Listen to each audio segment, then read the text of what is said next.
You are checking the. So where are we going, Ryan? Did you feel nervous straight away? Yeah. So we're going to, basically Barney's called, it's called in a favour. They've had a delivery of the acoustic boards and they've got a limited pair of hands to get the boards up the scaffolding to the job. So we're going, you and me. Barney just doesn't want to admit he can't handle it alone. He's going to see this and be like, what are you on about?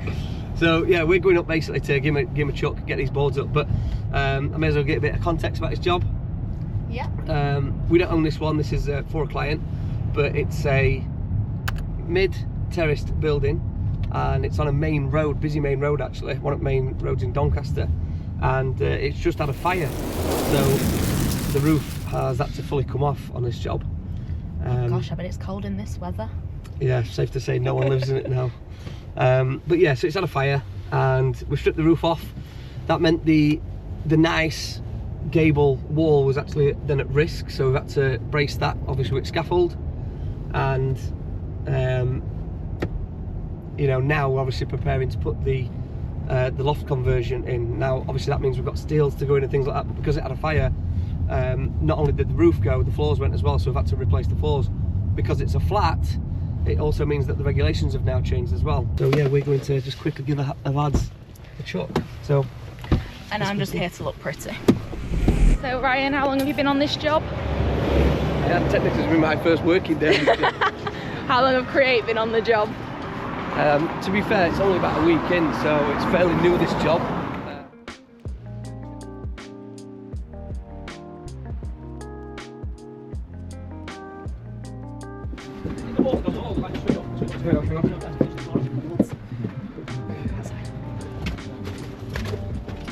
So yesterday we were working on this. It's for the dormer roof, and they've installed the joists. Our Dave and Ian hard at work, and now Ryan's at it. Smile for the camera, Dave. You want me to smile? You are checking the. Ian, what about you? So there was a fire in the roof.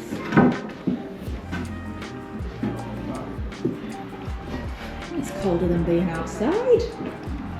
It's freezing. It's currently a bit of a mess with all the old burnt wood. Is this where the fire was, yeah? Apparently it was at that end. That end? So it was at that end? When we took the joists out, they were black. Oh wow. And then we need to do that to build a floor before we can get the steels in for the roof. It looks weird with that roof. It looks like we're at the top of a church. Very steep. Yeah. Say hello. You're lifting these, you are. I'm not. So let me just tell you this. Right. Lean into that board, yeah. Lean into it. Yeah, so have a look at a focus on it. All right. See this Thought you here? meant physically put my body on and lean into it. No, so these are acoustic boards. Yeah. You don't see these every day. Let me just quickly show you.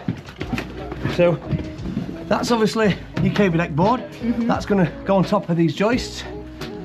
But you've got your foam in there and then your rubber backboard. That's for the acoustics, so you don't fix them down. You just sit them glued on top of your joists. Oh. And that's to stop the vibration transferring from one flat to the other.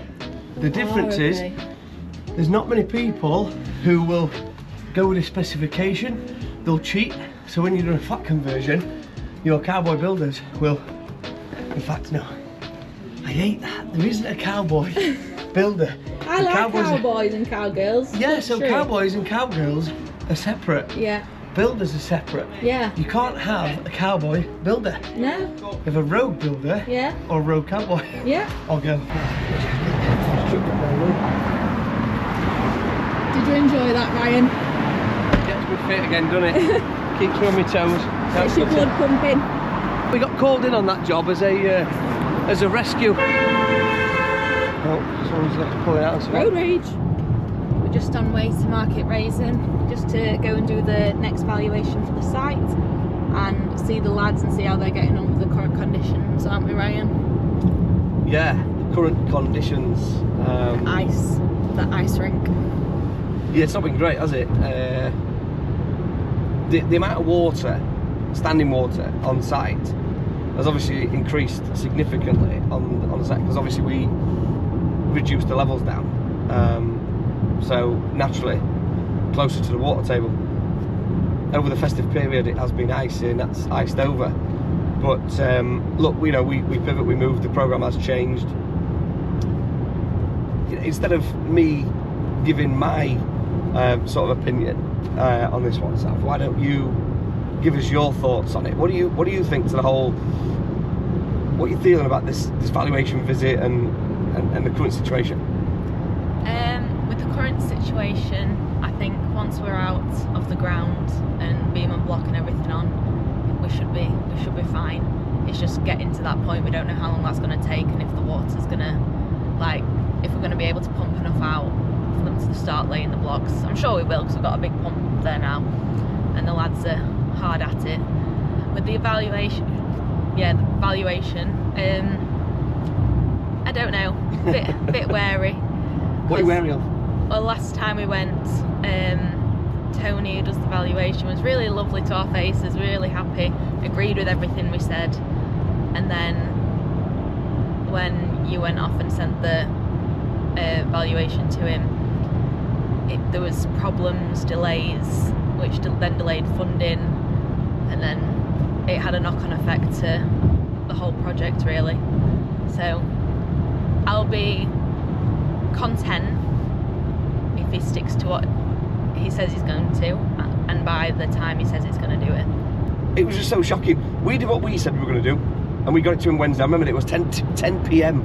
that night it was. And then Thursday morning, we give him the benefit of the doubt, didn't we? We said we've not heard it, but we decided we'll leave it because we're all understanding what's happening. So we didn't want to put pressure on him, knowing that he did say to us the day before, I'll do Monday, Tuesday, Wednesday on site, and then the 2 days I'm in the office. So we knew he was going to be, you know, overfaced with work. But we left it Thursday and we had zero comms from him. Friday, it got to about dinner time. We were like, hey, what's going on here? This is wrong. We need to find out. So we called the bank, like, look, have you heard? Because we haven't. So we spoke to Lee on behalf of the lender, and he confirmed, like, no, I've not heard anything. So we gave him a call. Tony said, look, you know, what's going off, mate? On the voicemail, didn't get the answer from him. And then he rang us about 1 o'clock, and it was rude, to say the least. Very rude. But he then admitted that, you know, he's not going to get it done that day, meaning that it's going to cause delays getting the financial release to us. As we get closer to Market Rasen, the rain gets heavier, which is not good. I repeat, not good. Hollyoaks.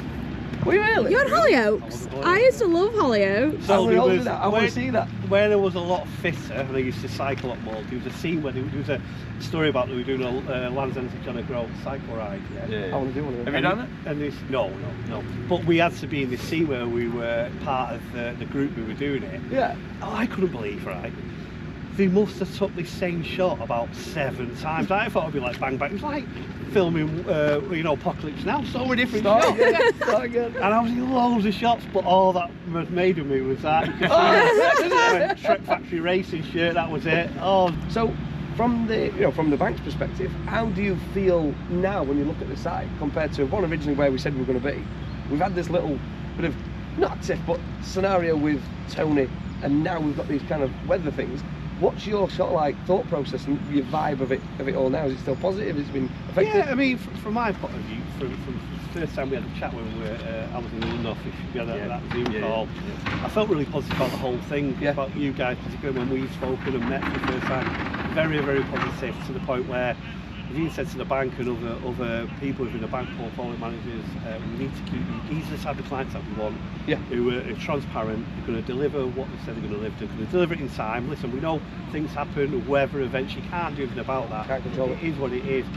But it's for me, the whole process with you guys has been really positive, and I feel that you're going to deliver a fantastic quality of building. And like I say, for us, the bank, we have to do everything we can to keep it on track. Is that no rain?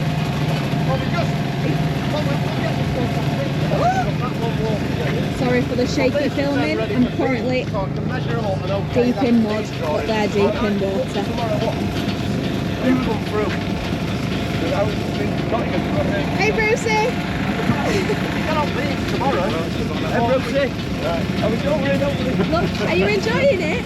Oh, I'm loving every minute of it. Alright. Did you have a good one? It's deep, isn't Have a good it? Christmas, Ryan. Sarcastic. I've just never known. Oh, you're so nice to me, Sam.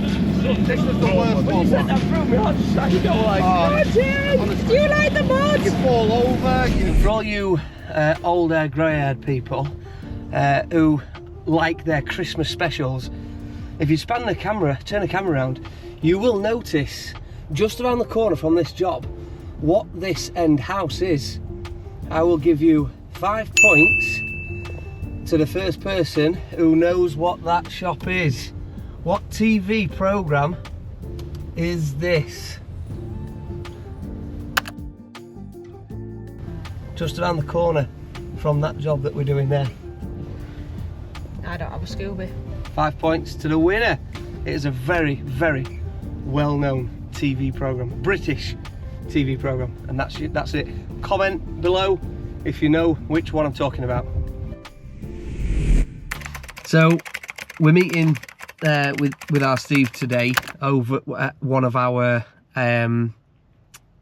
properties that we've got. It's actually in this block right here. It's the penthouse one at the top. It overlooks the lake. You can see it's the football stadium there, and a couple of businesses, but stunning view, stunning view. Because it's going to be a serviced accommodation property, we're looking at upgrading the locking mechanism on the door, so it enables the guests to get in a little bit easier, so we don't have to rely on keys and things like that, because obviously it's in a maintained building. So yeah, we'll take you through this journey now, but yeah, stay tuned. Steve's trying to put it's quite a smart lock on the door because we're turning it to SA, and it means this mechanism that goes on the door is actually incorrect. So you can see it's a 55mm barrel from the lock to the faceplate, and the one that we're actually wanting to use is this one.